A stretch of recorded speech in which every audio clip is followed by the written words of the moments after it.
Hi, everyone. Thanks for joining us today for our last live broadcast coming to you from Buggy One, just outside of Churchill, Manitoba, Canada. My name's Karen McIver. I'm the manager of Churchill Field Operations for Polar Bears International, and joining me today is Louise. Hey everyone, I'm Louise Archer and I'm a Polar Bears International Research Fellow and a postdoctoral fellow at the University of Toronto. And we also have Flavio joining us today as well. Hi everyone, my name is Flavio Lehner. I'm Polar Bears International Chief Climate Scientist, also an assistant professor at Cornell University. Awesome, and we're looking forward to chatting with everybody today. If you guys have questions that you come up with throughout the broadcast, please post them on whichever platform you're viewing from, and we'll make sure we get the questions over to us, and we'll do our best to answer them near the end of today's broadcast. So you might be wondering where we are if it's your first time tuning in. So as I mentioned, we're in Tundra Buggy One. We're just outside of Churchill, Manitoba. We're on the shoreline of the Hudson Bay. You can see on your screen there a nice image of Buggy One, or a video. There's a little bear walking away from the back deck of the buggy there. We're on the shoreline of the Hudson Bay. It's what we call the fall season, or the polar bear season, outside of Churchill. And so we're here through October and November. We're coming up on kind of the tail end of the polar bear season, and we're here to view the bears using our live cameras that we have fixed to the outside of the buggy, as well as the Tundra Buggy Lodge.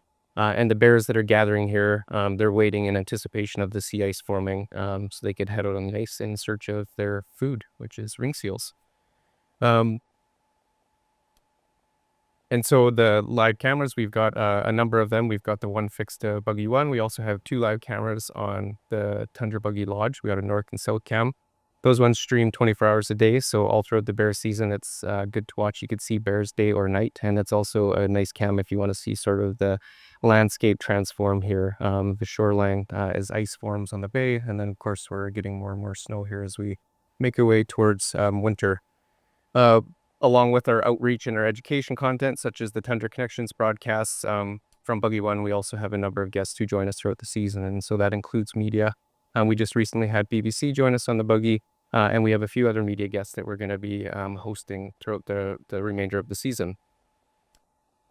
So if I hadn't mentioned already, I urge you guys we're going to talk a little bit over highlights. This is sort of a wrap up for the season. We want to chat a little bit about kind of our favorite moments.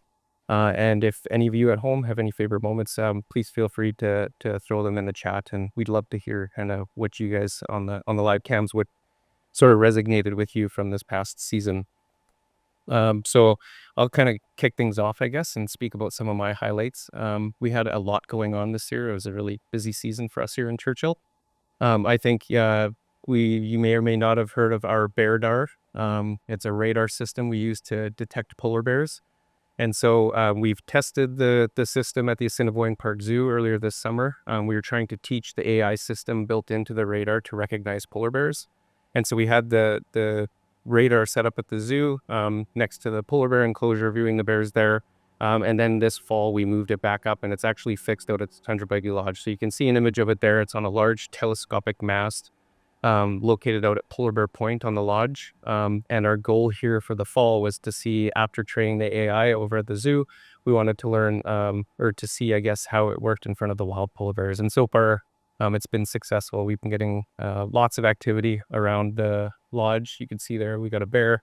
So the radar will actually detect that bear as it's moving, and then we have a camera that's fixed to the tower, and it could track that bear's movement. So that's where that image is coming from right now, is the radar took note of the bear, and then we get these still images from the camera. So that was kind of an exciting project, and it's really neat to see as we come sort of to the end of the project that it's working as well as it is. So one of the other things that we got to do this year that was kind of unique is we had an unexpected trip out to Cape Churchill. And so ordinarily we do our trips out there. We've got live cameras in Wapusk National Park. You can see there's a little flag there next to Cape Churchill. So that's a ways out down the coastline from us, about another 40 kilometers or so. And we've got 3 live cameras fixed to a mobile tower out there. And the tower's brand new as of this spring. And it worked really well up until just a little while ago. The cams went down. And so we had to make a sort of last minute visit out to Cape where we found that there's a little bit of wildlife that had caused some damage. And so that's what caused the cameras to go down.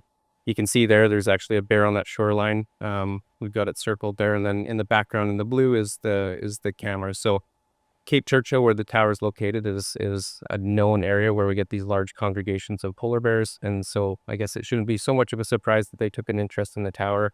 And it was a lot of fun to visit at this time of year because it was quite active and we did get to see a lot of polar bears while we were out there working. But we were able to successfully get the live cams back up and running. And so people tuning in at home, you can see all the polar bears out there right now. You can see us working away. That's not real speed. That's sped up a little. We're not quite that fast. But yeah, no, it was a good time being out there. We also installed an electric fence around the base of the tower as well. And so to prevent obviously further damage on the tower, but also to keep the animals safe as well, to keep them away from the tower so they don't hurt themselves.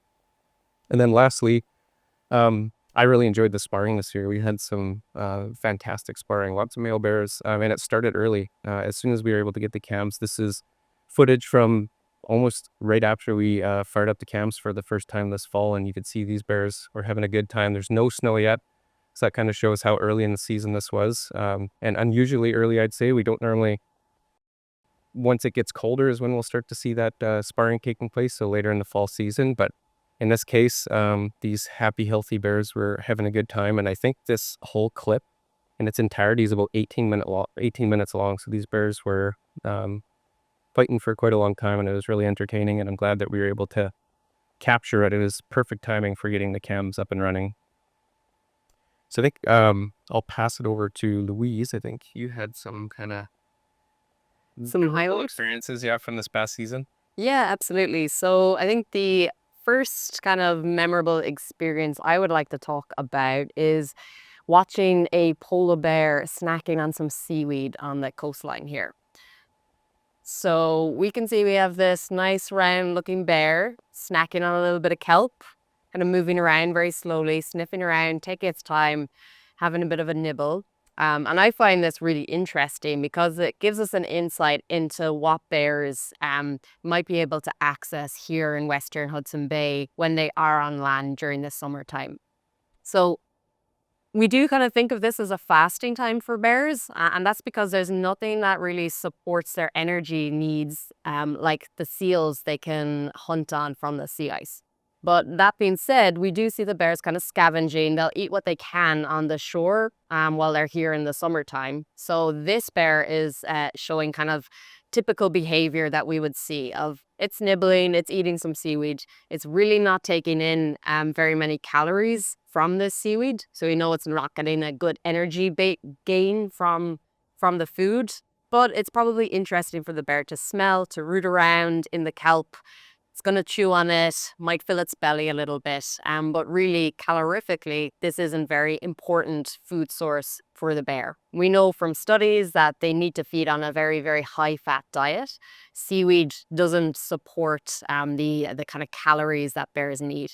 But it's kind of a neat bit of behavior just to see the bear moving around, the things that it'll do during the day here when they don't have access to sea ice and can't be out there hunting. So this is kind of like a little bit of an insight into the day in the life of a polar bear in Western Hudson Bay as they're waiting for the sea ice to come back.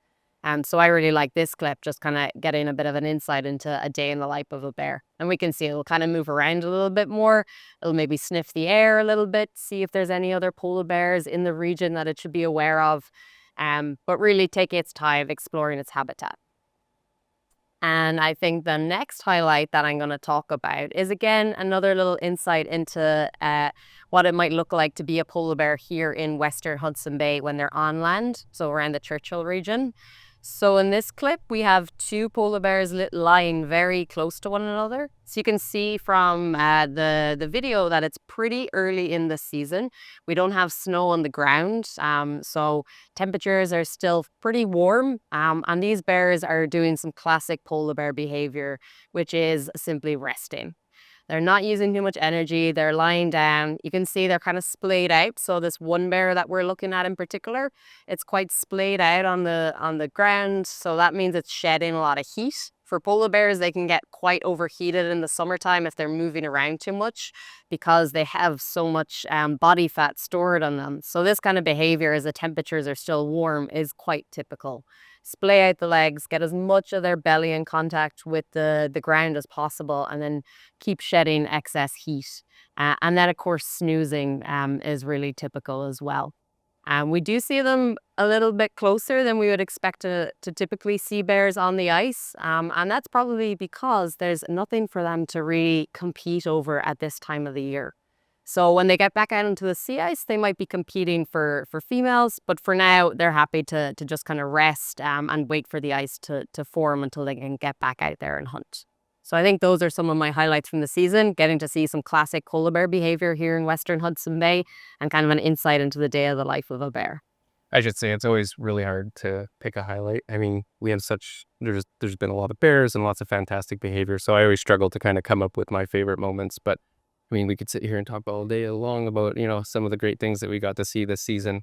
So we do have some clips from staff members as well, but before we jump over to those, I just wanted to talk a little bit about kind of some unique sightings that we had from this year. And so that included a lot of short-eared owls, which is as far as I know, quite rare for this area. We don't typically see them, or at least in the fall time, but for whatever reason, there wasn't just, one individual. We were seeing a lot of short-eared owls. And on some occasions there, was 4 or 5 being spotted together. And there was here you got the video clip here. So not only were we seeing these short-eared owls, but they decided that they were going to pick on this polar bear a little bit. So for a little while, they were dive bombing this poor polar bear, teaming up on him. I think there was, I was told, 3 individuals that were swooping down and bothering this thing. So I don't know why that would be, but everybody who got to watch I think they're all very entertained, and it's great that we were able to capture this video.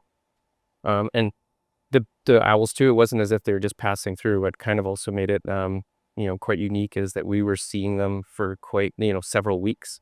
A lot of the visitors and our staff were viewing these owls. So I figured that was worth mentioning because kind of special if you're into birds, and lots of people who come through Churchill are. That was a really cool one for everybody to see. So we'll, I think, cut over here till we got some videos from our staff members, just highlighting some of their favorite moments during the season. And we'll get to those videos here up. One of my favorite videos from this year was out at the Cape. We have to put these cable markers when we guy out a tower, and that's to prevent a snow machiner from coming through in the winter and poor conditions and hitting that cable. The problem is bears see those big yellow plastic things and they think they're toys, and they take them right off, and then we end up picking them up off the tundra and bringing them back in. All right, so I had to put those guy wires on, and I guess I have to put them back on again the next time that we're out of Cape Tower. But I can say they're tricky to get on, and that bear kind of made short work of it. It was able to pop that thing off pretty easily. And as Jeff had mentioned, those are up for safety purposes, and we want to make sure anybody who's traveling in that area, they're not harming themselves on those guy wires. So that's the reason for those markers. But it just so happens, I guess, it makes a good polar bear chew toy as well. And so it looks like this bear took advantage of that opportunity, and I was having a good time with this thing, and it's lots of fun to watch. But we'll go and we'll find that the next time we're out there and get it installed back on the guy wire. I think we got another video here queued up, and we'll switch over to that one from, I believe, Ray might be next. Favorite moment from this year was this one really playful, kind of lumbering, lazy bear that was playing with the kelp, and then it took one piece of kelp and just slowly fed itself like grapes. It was like the most adorable little moment with great light, and loved it.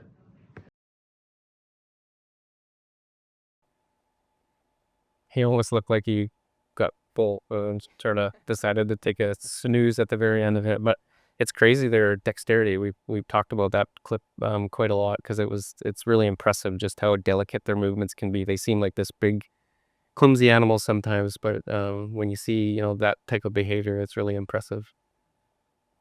And lastly, I think we've got one more video here from Amy, I believe. I chose this clip from pretty early in the season as one of my favorites. You can see there's not a lot of snow or ice on the ground. These two big guys have bumped into each other and decide to have a wrestling match. And what's fascinating to me is how quiet it is. You can hear a little bit of wind noise, but the bears themselves are totally silent. You're not hearing growling, you're not hearing roaring. And even when they go up and start pounding on each other, Sometimes when you're close, really close, you can actually hear the whoomp whoomp of them hitting each other. It's amazing. So we had lots and lots of sparring, and that's always very entertaining to watch. We did have a lot of bears here this fall, which was really great to see. And lots of them were males, and so we did get to enjoy a lot of that behavior. There was, a few instances where it was 3, and I think we even had a group of 4 males kind of palling around together for several days, and so that was sort of this regular thing. As we had the opportunity, and there they are, there the four buddies. We got to go out in the tundra and view them, and they're putting on quite the show. It's lots of kind of that, that sparring behavior, and you can imagine it's quite tiring, right? And they're these big animals, they probably get really hot, and so we talked about those pancake bears that Louise mentioned.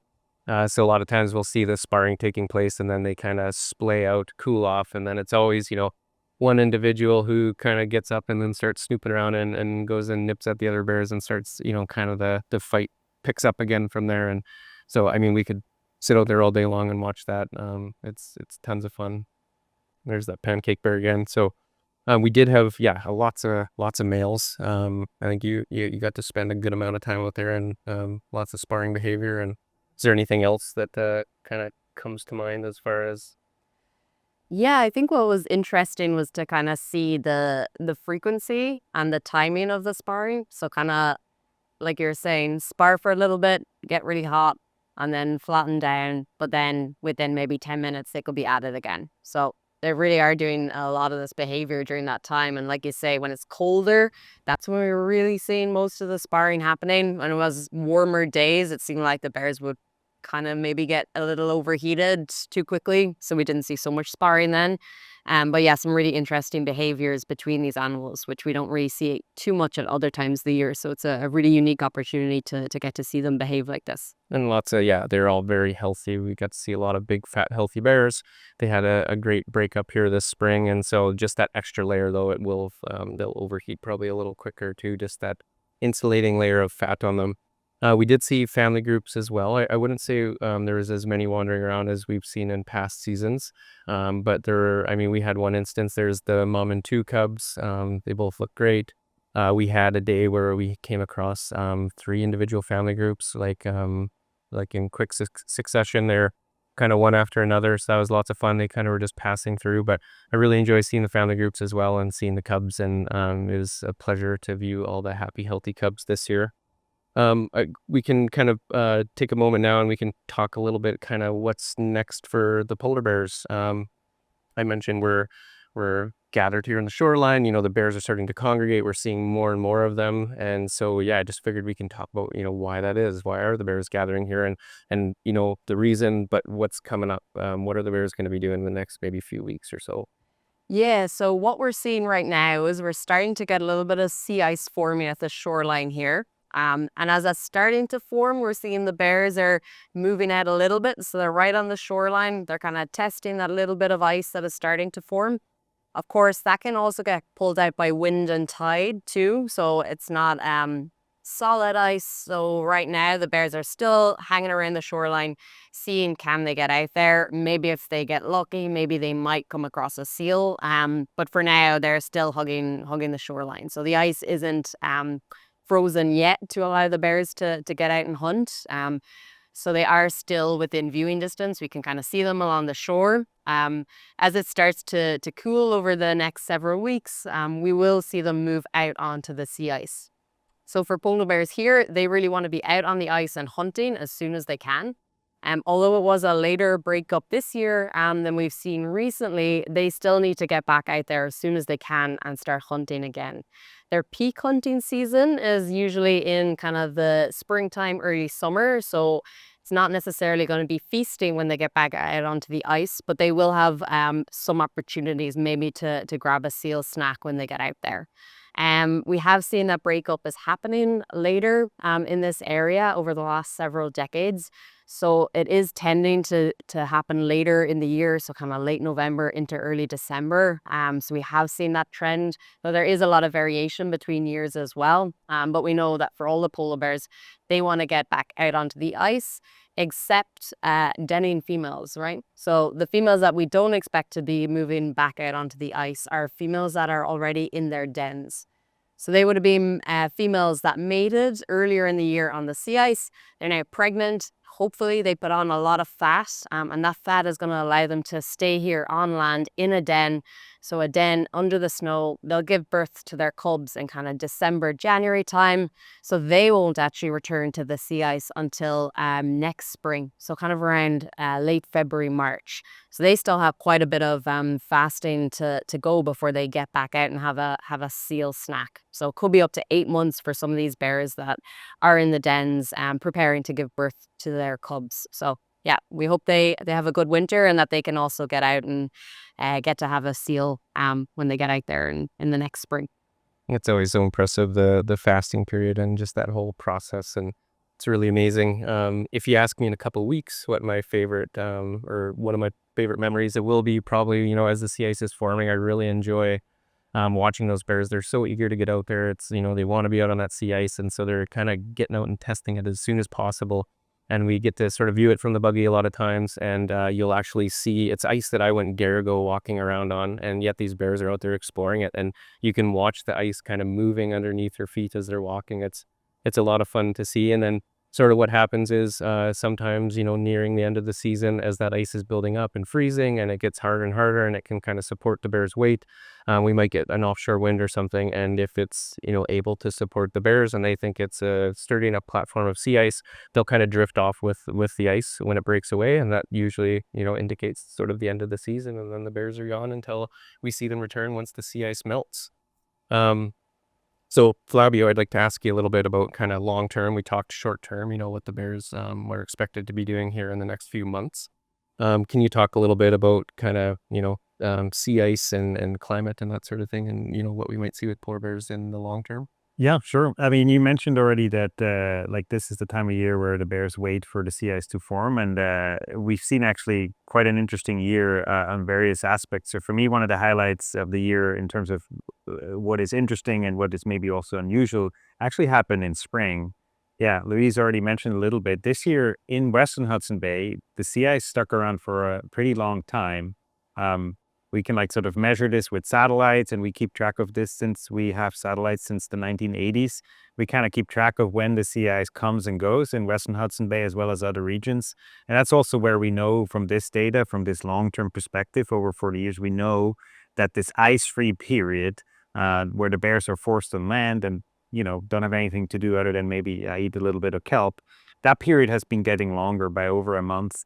This is kind of shown in this pretty scientific graph with this black line. It's kind of the number of days where there is no sea ice in Western Hudson Bay, and you can see that it increased a lot from the 1980s to today. Again, at the end of this time, the bears are on shore a month longer than they used to. However, this year was very unusual, as I mentioned. The sea ice was piled up a lot in Western Hudson Bay. It was just because there was 1 month in spring, right around the time where the sea ice starts to thin. It's May 2024. Where we had a very persistent weather pattern over Hudson Bay that led to strong winds going from east to west and really pushing the ice into the western part of Hudson Bay, kind of piling it up there.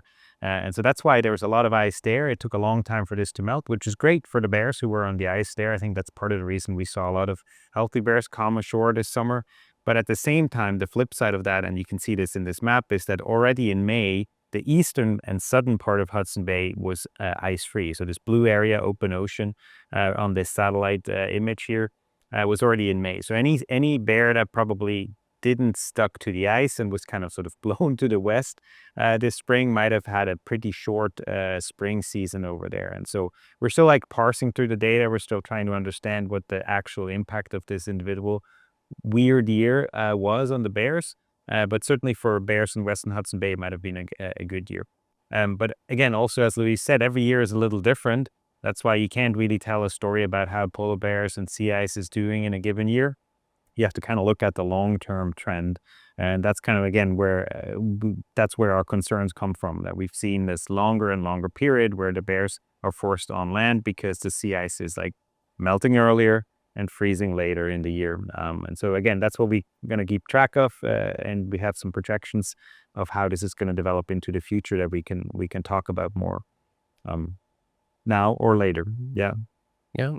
This year too, if you tune into some of our other live cameras, so we have a beluga boat that we operate during July and August, and we go out each day. We've got 2 cameras on that boat, and so we've got large congregations of beluga whales that come here each year. And this year we were boating around in sea ice. So you mentioned it was sort of an unusual year, and we got to see that. That's not normal or typical for us.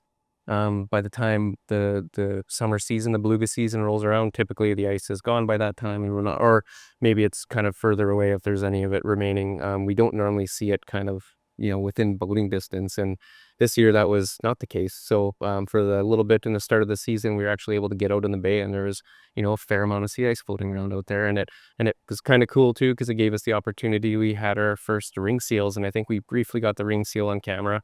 We don't get to see them around so much. They're spending more time kind of out in the open water.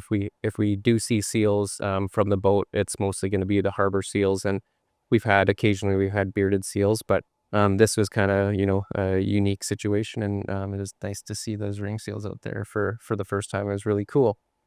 Yeah, and it kind of, I mean, again, it shows like how variable the weather is. I mean, that's something that wherever you are, know. Not every day the weather is the same, and the same goes up here. Actually, the weather is pretty wild up here, so every day can be quite different, and so every year can also be a little bit different. And so this is kind of, on the one hand, exciting, but it also makes it very difficult to see kind of these long-term trends. But that's why we're gathering all this data, and so then when we look forward into the future, we have sort of a solid understanding of what has happened in the past, what might likely happen in the future. And this was, for me, also another highlight.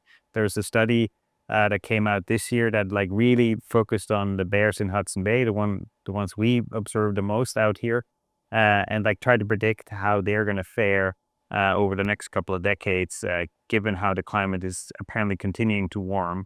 And so what we've seen there is not that good news. I mean, we know the bears are like, yeah, they struggle with the sea ice that's disappearing, and it turns out that, yeah, these populations here in Hudson Bay indeed are like endangered by the climate change that's happening, and this could like lead to population declines or continued population declines already in the next couple of decades, as this period of ice-free time in summer where they can't really hunt seals like gets longer and longer. And so it's not a highlight in a positive sense, but it's good to have that science done, to have those studies out there, so we can use it to inform people like you, politicians, everybody who's trying to work to kind of curb climate change. And so it's an important contribution. Mm-hmm. And this year, like, it was a good example of that variable weather. That we had a warm fall. We were looking at those charts earlier today, and so above normal temperatures. It's cooled off now. It's a pretty blustery day out there. It's like this last few days, it's kind of chilled up actually, since you got here. It's a few days ago, it's cooled off a little bit, and we're getting some snow and stuff now, but I think it's forecasted to warm up again, it sounds like. And so, in the next few days, we might see some more of our temps again, but hopefully we'll see that sea ice continuing to form, and the bears can build upon this, really good spring that they had. It'd be nice to see them going out on the ice as soon as possible. So we can jump a little bit into kind of what's next for PBI, and just a reminder too, if you guys do have questions, we'll make sure to be getting to those. But first, we'll just go over kind of, we're getting close to the end of the season, and so the buggy, like the equipment, all these things have to happen near the end of the season. We call it kind of the wrap up. Before staff are headed back home, we have to sort of mothball a lot of this equipment. So Buggy 1 doesn't remain in operation all throughout the year. Its peak season is here during the fall, and so we're out here in the wildlife management area daily during that time. But then in the off season for the rest of the year, we actually have the buggy staged next to the PBI house, which is our interpretive center in town in Churchill, Manitoba. And so when parked there, it kind of acts a little bit for like a mini interpretive center, I guess, in a ways, in the Aurora season and in the middle of the winter. And then also in the summer, in the beluga season, we'll offer tours of Buggy 1 to guests who are visiting us at the center. So it's kind of special, and it gives us an opportunity to talk about our programs and the live cameras and a little bit what we do in our relationship with Frontiers North. So that's really great. So we'll be kind of, working to winterize Buggy 1 is what we're looking at.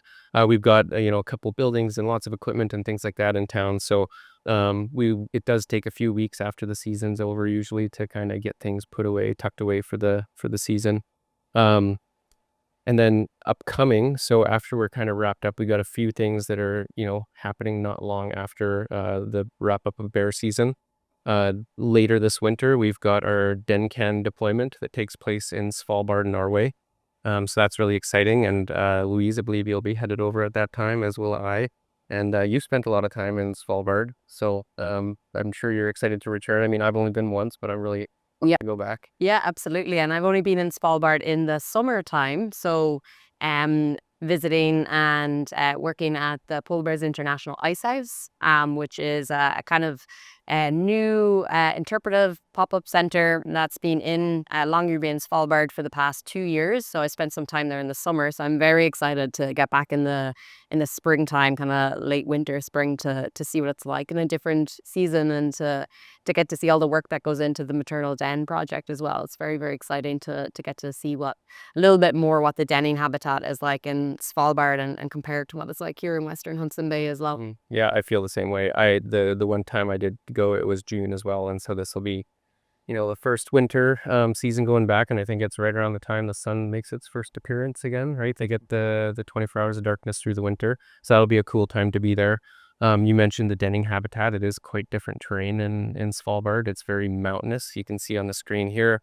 It's not like Churchill where we've got this, big flat area. There's not a lot of elevation change or things like that. So quite kind of the opposite in Svalbard.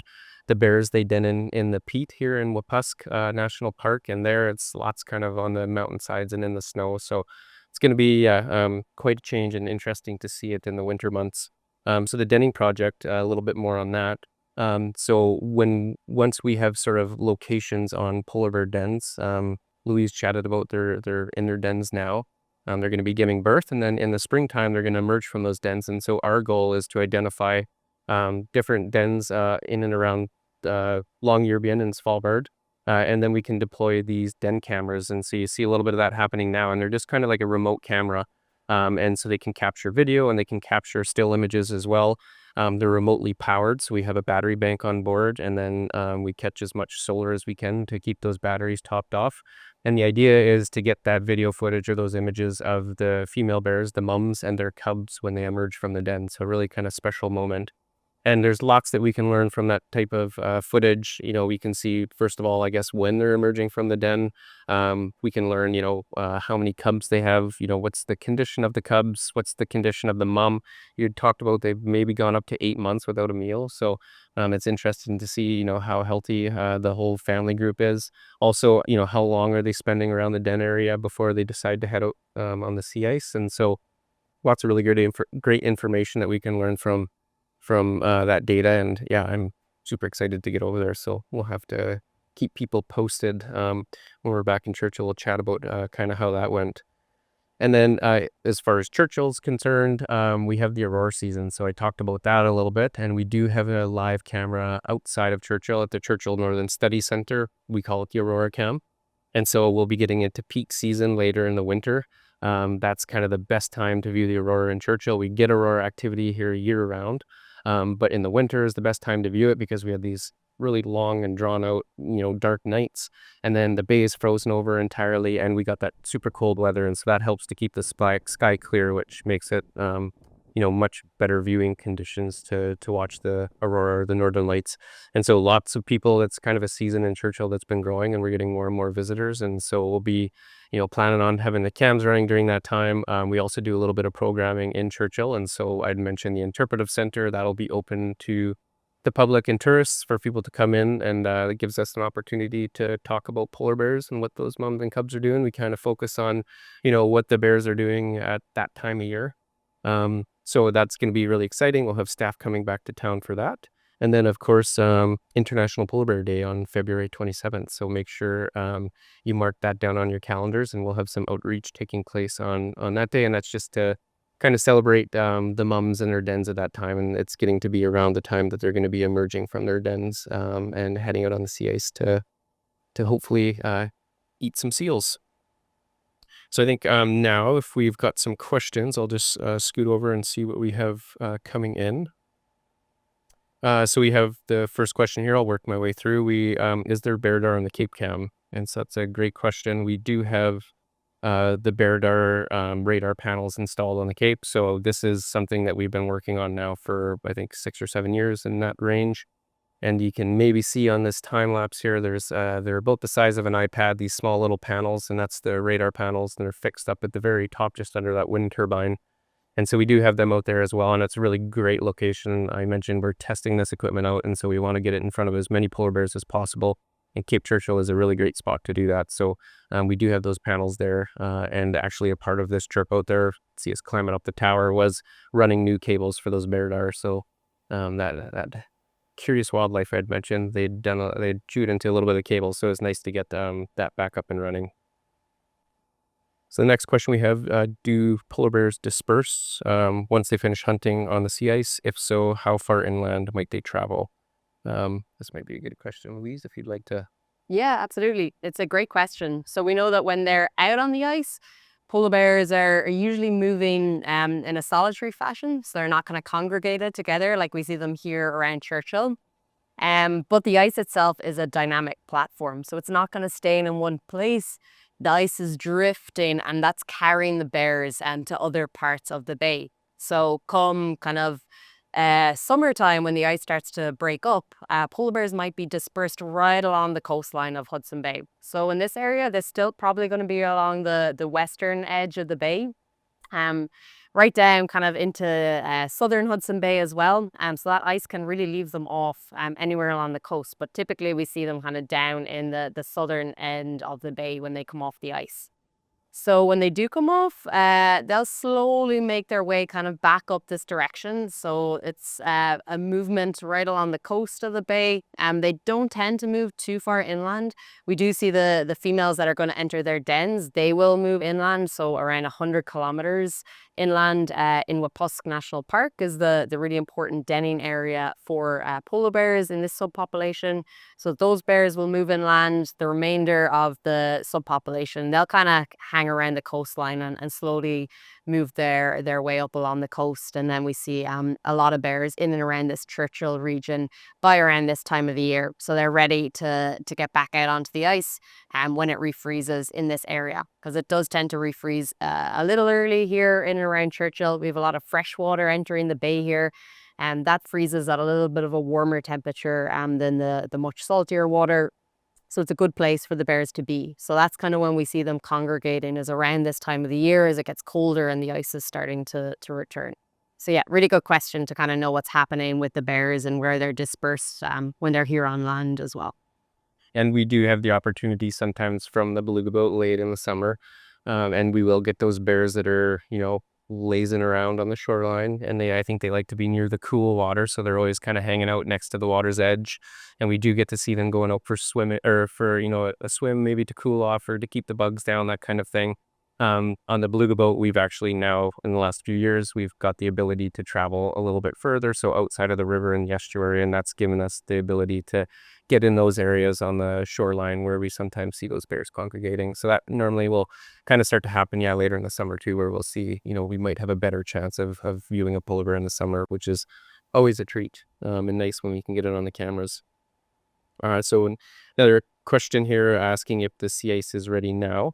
And it's not quite ready now, but Flavio, maybe if you want to chat about kind of, we did go along the coastal road today, and so kind of what we're starting to see happening on the shoreline. Yeah, we see actually in some places the sea ice is forming, but as we discussed earlier, it doesn't. It's not strong enough to support the bears in a way that really lets them go out there and go hunt. But it's starting to form on the shore, and that's like common. That's usually where we see the sea ice first. On one hand, as Louisa mentioned, right around Churchill, where there's like fresh water coming in, which freezes at 0 degrees Celsius, rather than salty water that freezes at below freezing, so to say. So it takes a little longer to freeze. The other thing that's interesting this year, we've seen a map earlier of like the water temperatures in the bay at the moment, and you can also infer from that, again, that's something that we can like measure with satellites, or at least estimate.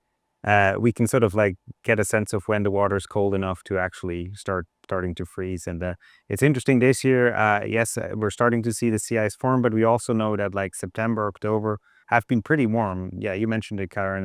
It was pretty warm here throughout the fall. And so some of that heat that happened at that time is probably still a little bit coded into ocean temperatures, the water temperatures, and so it takes a little longer maybe for them to cool down. We'll see when actually the sea ice starts to really form properly. I mean, last year I think by the end of November we kind of hit that threshold where there's clearly enough sea ice for all the bears to go up and move out there.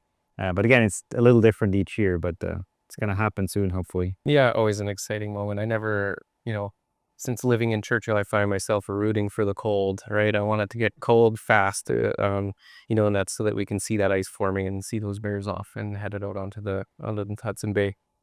The next question we have here is if they're identified by name or number. And so if we're talking about, say, bears that we might be seeing from the buggy, there have been bears in the past that maybe have, like the males especially, because the males, they do a lot of sparring and fighting and competing for mates. And so they do, the older mature males, they'll get different scars and sort of identification markings on them, lots of, especially on their face. And so sometimes it's a really obvious scar that is a lot different from some of the other scarring we might see on other male polar bears. And so in those cases, we could recognize that individual if we're seeing it throughout the season, or maybe if it's coming back like in, following seasons. And so sometimes those bears will get names, whether it's the tourists or some of the drivers who've been around for a lot of years, they might, or if it's just something fun that the bear did, sometimes that, might give people ideas for names. So there is that happening sometimes. And then they do also have numbers if they've been handled. And I don't know, Louise, if you want to chat a little bit about that. Yep. So polar bears that have been handled or sedated as part of a research and monitoring program in this area, they will be given a unique identifier number. So you might see that occasionally on the cameras if you see a little white tag in the bear's ear. So almost like a small little button. That will have a unique number that's attached to that polar bear. And that means you can start to build a profile of this bear if it's ever encountered again or handled or captured for whatever reason. Then you can start to kind of build up what the life of this bear might look like, whether it has cubs at one point.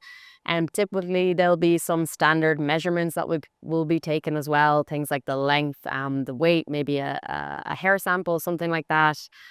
So it helps build a database of polar bears in this region that can be used for various different research questions and also for monitoring bears. So if a polar bear has been handled or captured, it will have that unique identifier number. It'll be on a button on the ear, and yeah, that will stay with that polar bear for life then, hopefully.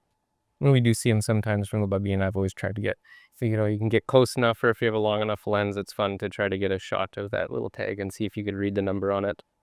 The next question actually comes from a 3rd grade class from Lake Spokane Elementary. So thanks everybody for tuning in. That's exciting. And the question is about how many seals does a polar bear eat during the winter time? Do you want to take that one too, Louise? Yeah, sure, absolutely. Yeah, love thinking about how many fat seals a polar bear is going to eat.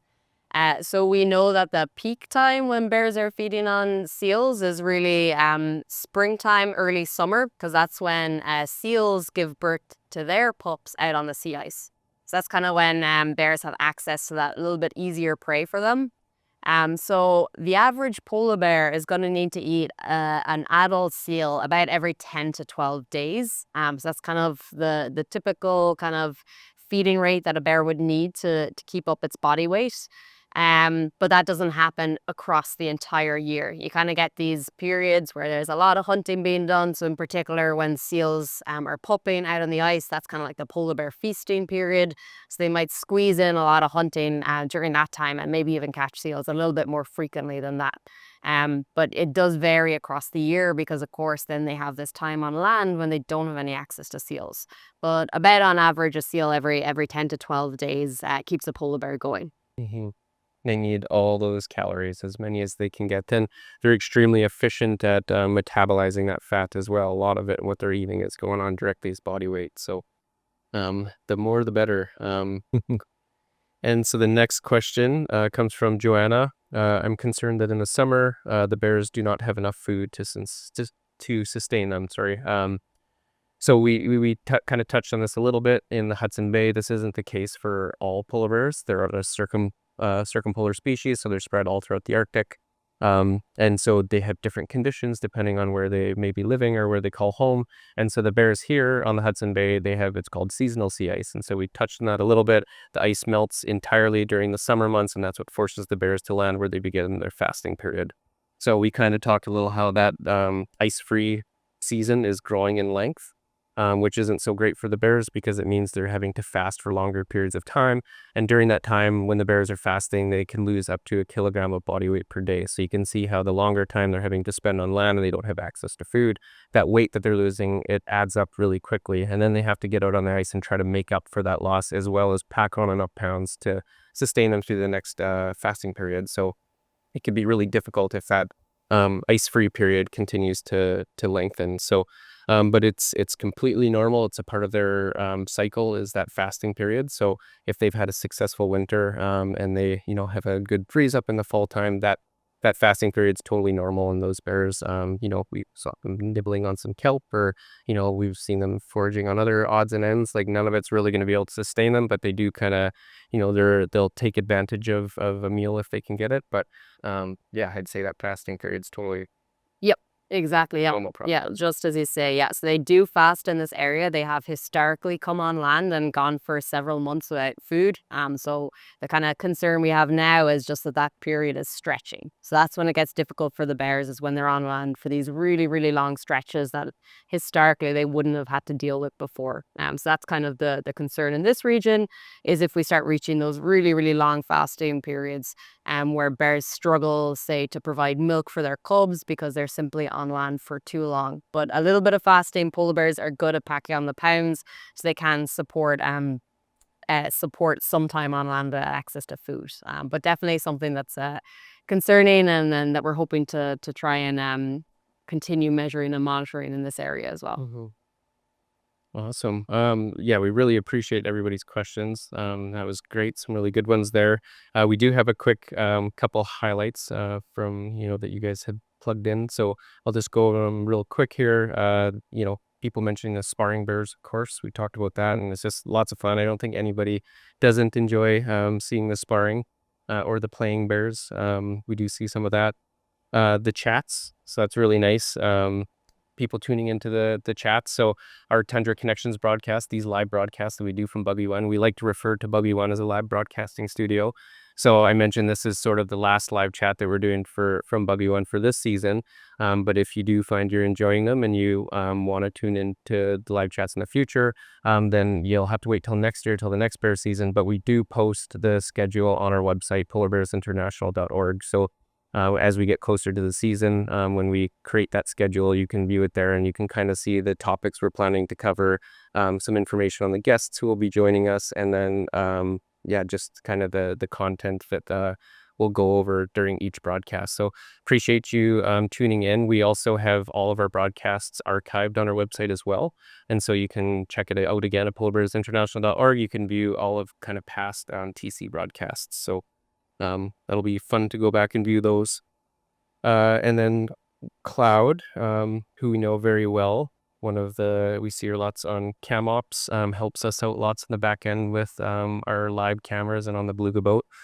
Thanks for posting one of your favorite highlights. So one of Cloud's favorite moments was when, despite our best efforts, this guy sneaked under the new electric fence and inspected your work on a tower.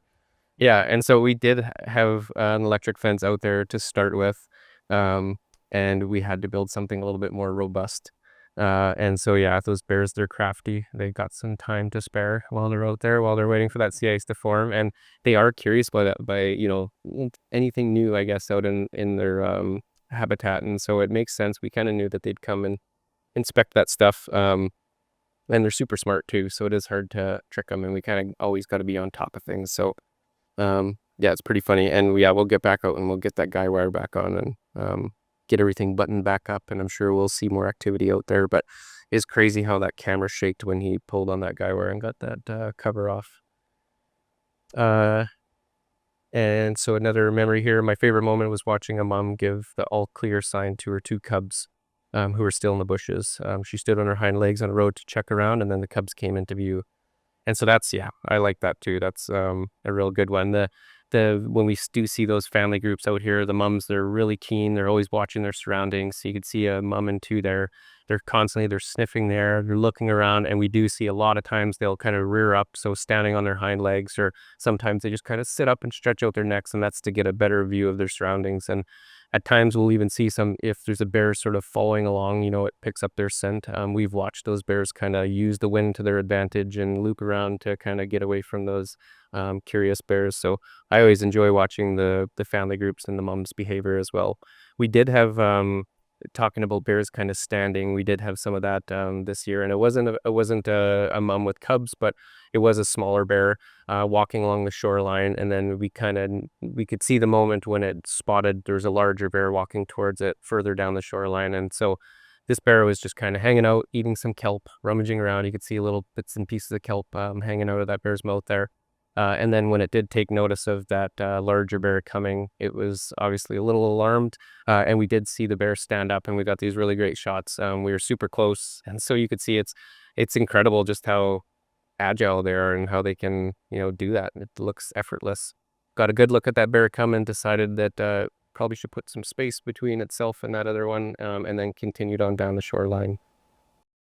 Thanks everybody for tuning in, and I'd also like to thank explore.org, Frontiers North Adventures, and Polar Bears International. There's a lot of people that are involved in everything that we do up here. Lots of time and effort that goes into it, and we really appreciate everybody kind of behind the scenes in the front lines and all of the above. It's a joy for us to be able to bring these live cameras and these broadcasts, and we're really happy that you guys are taking an interest in it, and you have a passion for polar bears and the Arctic and the habitat, the sea ice they call home. So thanks again. We had a fantastic season. It's always sad when it comes to an end, but luckily there'll be another one just around the corner. I did want to mention as well, we have a broadcast tomorrow. It's kind of our final broadcast. It won't be happening from Buggy One, but I urge you to check it out, and that'll be happening at 1 p.m. Central Time. It's called Chats for Change, How Conversations Can Support Conservation. So I think that's a great one for everybody to tune into, and I'm sure it's going to be very informative, and lots of information will happen there. So I'd also like to thank Louise and then Flavio as well for joining me here for our last broadcast. Thank you. Thanks everyone. Byron. See you later. Bye.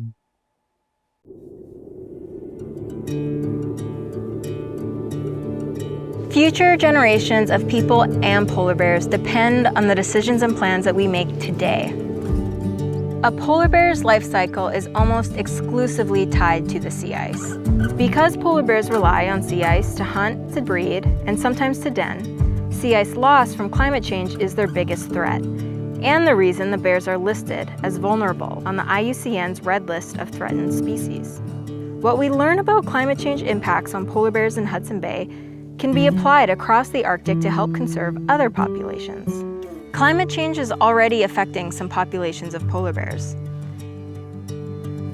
Since we get most of our energy from fossil fuels, we are producing huge amounts of carbon dioxide.